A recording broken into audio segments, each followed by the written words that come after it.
Good afternoon, it's Adil Fazal here, market analyst on behalf of CFDs.com.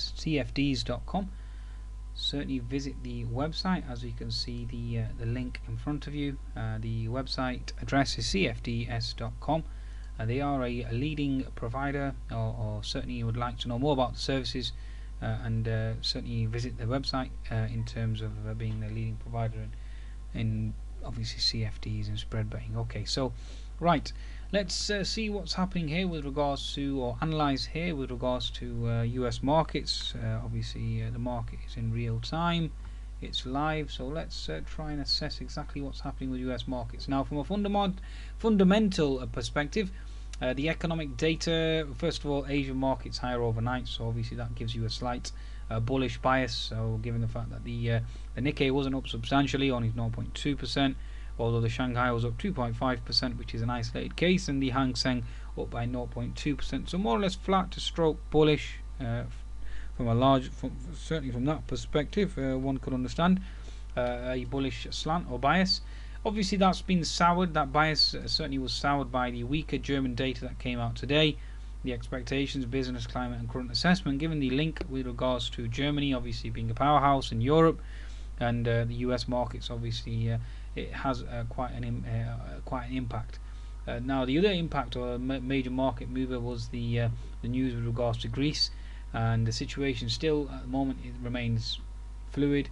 Either the market, well, 1 minute you get a headline that's pro obviously Europe and pro Greece, and then you get an article that's totally against Greece and is pro exit, so it's a Grexit scenario. So it certainly remains and it can be very hard to trade such a market, folks. It can be very, very hard to trade a market and to navigate in such an environment. So that's something that we have to take into consideration. Now, the US data, that's probably going to be more important. The number came in line at minus 0.2% GDP for Q1.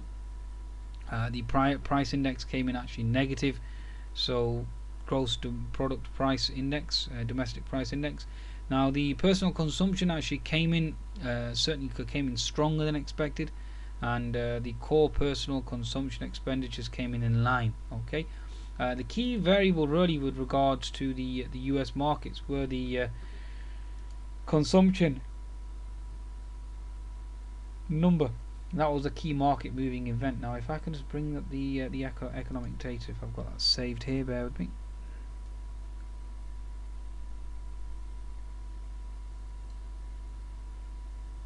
Allow me just to locate that number now, the economic data, because that certainly propelled the Nasdaq higher, certainly pushed the Nasdaq higher, and it triggered on a risk on trade.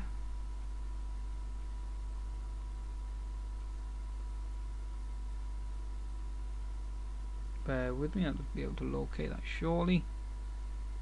Okay, so your US personal consumption quarter on quarter came in at 2.1%, higher than the 1.9%. So personal consumption is a positive sign for GDP.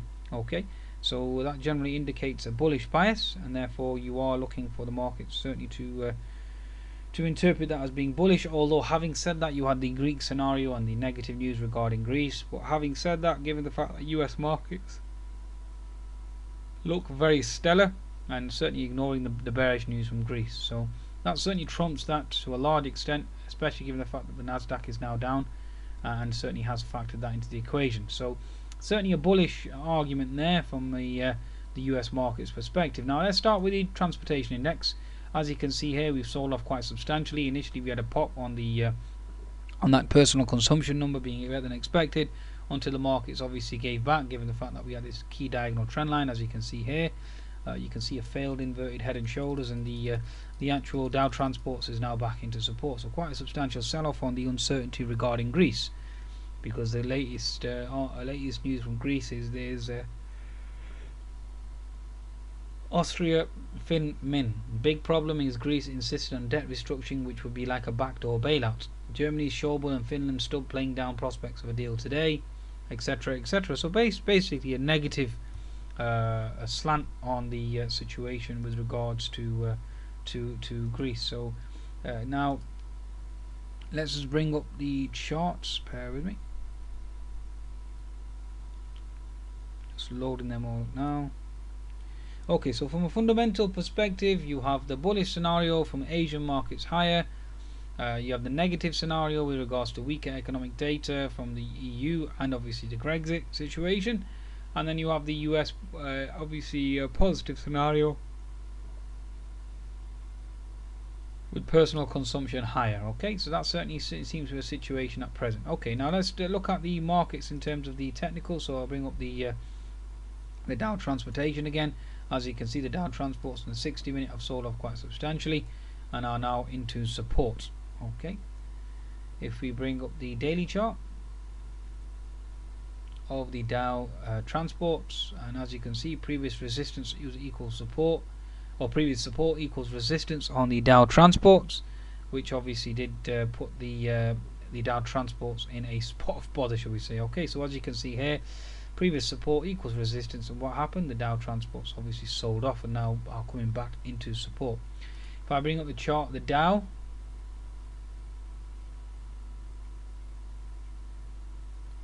so the chart of the Dow Jones, as you can see here, we've sold off quite substantially from the get-go. 10-minute chart certainly is now into support, having sold off quite substantially. Looking at the daily chart now of the Dow, and you can see here we were into horizontal resistance, and markets flushed quite substantially and has created a bearish engulfing candle. Okay, so that obviously isn't a good sign.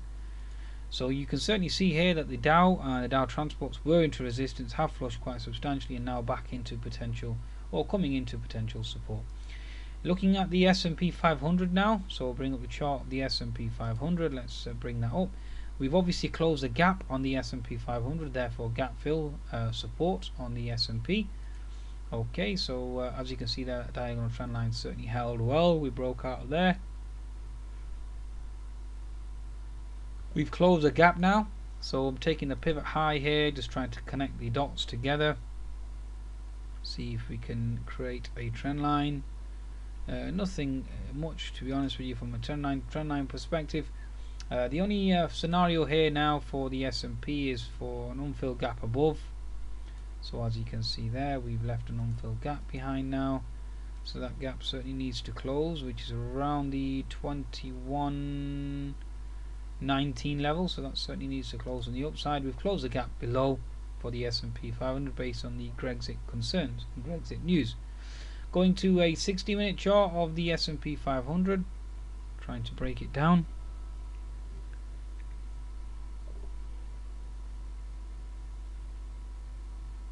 Okay, so obviously the rising contracting wedge pattern certainly held. We've flushed, we've closed the gap, and we're back into the 200 MA support. So that certainly will be a support level for the interim on the S&P 500, and as you can see, that's exactly where we are. Okay, that's exactly where we've stalled. Going to the daily chart of the S&P 500, which we'll soon cross-verify and cross-reference this with the actual Russell, and see where the Russell is at this current juncture. Okay, so the S&P flushing and selling off in this region again. This is your horizontal resistance, and this is basically where we find ourselves. Okay, into that horizontal resistance zone on the S&P 500. Now, if you cross-verify that with the Russell, you'll see there's a slightly different picture here. Okay, so if I just bring up the Russell, you can see the Russell obviously sold off and is actually into uncharted territory. It's actually very bullish. Okay, so hence a reason why the S&P 500 is into gap fill. The Russell is now into gap fill. Therefore, I expect this support level to hold. Okay, the Greek news or Greek concern certainly has been factoring by the looks of it. And my current trade at present with subscribers is actually long the Nasdaq from 4528. Okay, that's basically my current trade at present. Okay, so this is basically where we find ourselves. So gap fill. Again, this is still very bullish. I wouldn't get very bearish at all, especially if the Russell is breaking out. That generally tells you that the S&P 500 is soon going to follow.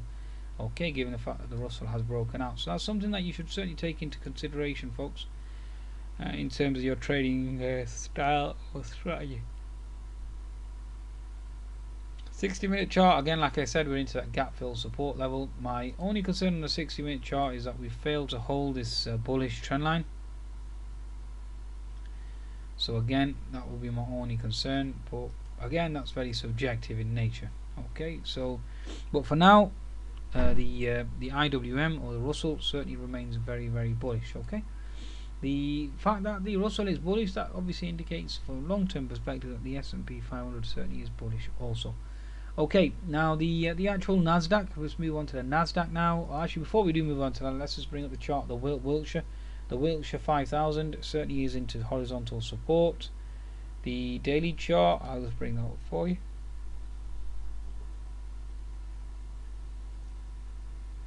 Okay, so the daily chart obviously held that horizontal resistance level pretty well as well. Okay, so certainly has rejected and retraced from there. Okay, the actual Nasdaq now, let's move on to the Nasdaq.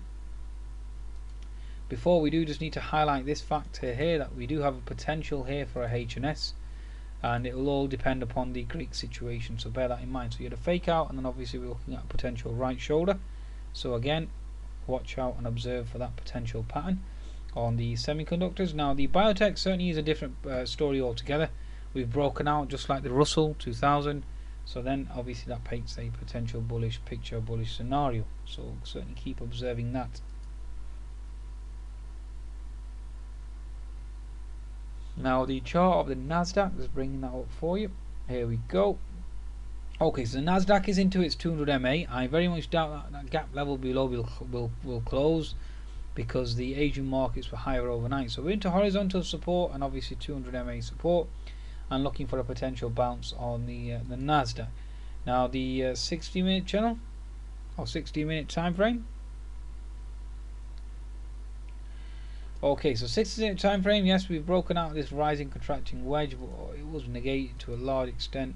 For now, we're just in this zone. Okay, and you are looking at previous, obviously, horizontal support, so expecting that to hold, and then obviously you've got the gap level below that needs to close, so one needs to observe that as well. So that certainly always remains vulnerable, but for now, given the fact, like I said, the Asian markets are performing pretty stellar overnight, although not exactly as stellar as the Shanghai, but still good nevertheless. Okay, so that's something that we're going to keep an eye out for. And the diagonal trend line support obviously we're into as well on the Nasdaq, hence the reason why we're looking at horizontal support potential bounce for the Nasdaq going forward. Okay, so that's a summation of the US markets for you. Okay, from a technical perspective and a fundamental perspective, and that personal consumption number certainly should keep the US markets afloat today.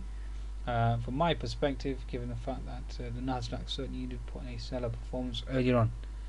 Okay folks, I think that's a wrap in terms of the understanding of the US markets. I'll leave the rest with you. Goodbye now.